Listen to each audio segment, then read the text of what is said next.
Yo, oui je sais, je ne savais pas pourquoi commencer ma phrase d'intro, mais comme vous le savez déjà, le manque d'inspi a toujours son mot à dire. On se retrouve donc pour une toute nouvelle vidéo. Ça va être la première fois que je parle de série télé sur la chaîne YouTube. Comme vous avez vu le titre, je vais vous parler de la série qui a entre guillemets révolutionné le monde en cette fin de décennie, La Casa de Papel. Pour certains connaisseurs de séries, je ne répète pas à vous rappeler ce qu'est la Casa de Papel, à moins que tu t'appelles Jean-Pierre et que tu vis dans la campagne, si tu n'as pas de wifi, bref.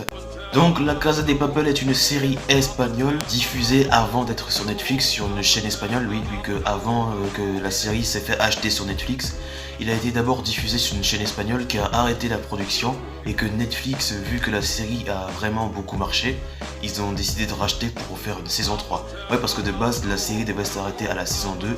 En plus, c'était bien terminé, mais je ne voyais pas l'intérêt de continuer cette série, mais bon, vu qu'il y a eu 3 saisons, ça ne m'a pas trop dérangé, même si la 3e saison a quand même été aussi excellente, faut l'avouer. Donc la série a été diffusée pour la première fois en 2017 sur une chaîne espagnole. Il s'agit donc d'un groupe de braqueurs qui essayent de braquer la Banque d'Espagne. Et du coup, pour ne pas se faire identifier par la police espagnole, ils tentent de porter une combinaison rouge, des combinaisons rouges avec un masque de manifestant, stylé quand même. Le personnage principal, c'est le professeur. Ouais, il s'appelle juste le professeur, donc on y reviendra plus tard pour les noms. Parlons justement des noms en fait. Alors en gros, ces groupes de personnes qui tentent de braquer la Banque d'Espagne, ils se font appeler sous forme de pseudonymes de villes, de capitales connues dans le monde entier. Par exemple, l'un des personnages principaux de la série, Tokyo, il y a Berlin. Il y a Oslo, Madrid, Marseille dans la saison 3. Ça vous rappelle quelqu'un ça, non? Du coup, la première fois que j'ai vu la bande-annonce de la première saison de cette série, je me suis dit, ouais, encore une série cliché de braquage, encore, ouais. Et du coup, quand je l'ai regardé, du fait que les personnages se font appeler par les noms des capitales, c'est juste stylé en fait, c'est original en plus. Quand tu regardes cette série, t'as l'impression qu'il y a de l'américanisme dans certains épisodes.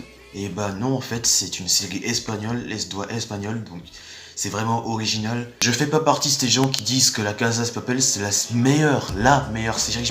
Je précise bien la meilleure série parce que la Casa de Papel c'est une des meilleures séries, ce n'est pas la meilleure série pour autant. Il n'arrivera jamais donc au même niveau qu'un Breaking Bad ou qu'un Game of Thrones ou qu'un Chernobyl, qui sont largement au-dessus. La série a vraiment révolutionné le monde, surtout avec leur musique Bella Ciao, même si ce n'est pas la musique originale. C'est normal que certains gens le qualifient comme la meilleure série du monde, surtout nous, la communauté lycée, collège et tout. Mais comme je le dis, il n'arrivera jamais au même niveau qu'un Lost, un Breaking Bad ou un Game of Thrones, Chernobyl, etc. qui au moins apporte de la qualité en termes d'écriture, de scénario et de jeu d'acteur aussi, qui est juste excellent. Donc pour vous donner un peu mon avis final sur cette série, je suis pas addict de la Casa de Papel non plus, faut pas abuser, ce n'est pas parce que c'est la série la plus populaire que je suis obligé de m'y intéresser. Donc oui, ça n'empêche pas que j'aime pas la série aussi, j'aime beaucoup cette série, j'ai quand même pris du plaisir à regarder les 3 saisons et j'ai hâte que la saison 4 sort. Donc selon les rumeurs, la saison 4 serait peut-être datée pour janvier 2020. Juste 4-5 saisons, c'est largement suffisant pour cette série. Donc vous l'avez compris, mon avis final est que la Casa de Papel est une bonne série, mais c'est encore un peu trop tôt pour dire que c'est la meilleure série jamais existée.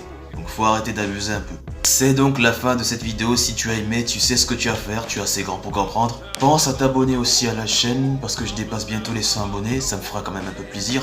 Me suivre aussi sur les réseaux sociaux. C'était donc votre Maxi Kev et à très vite pour de maxi vidéos. Et surtout, je dis bien surtout, n'oubliez pas...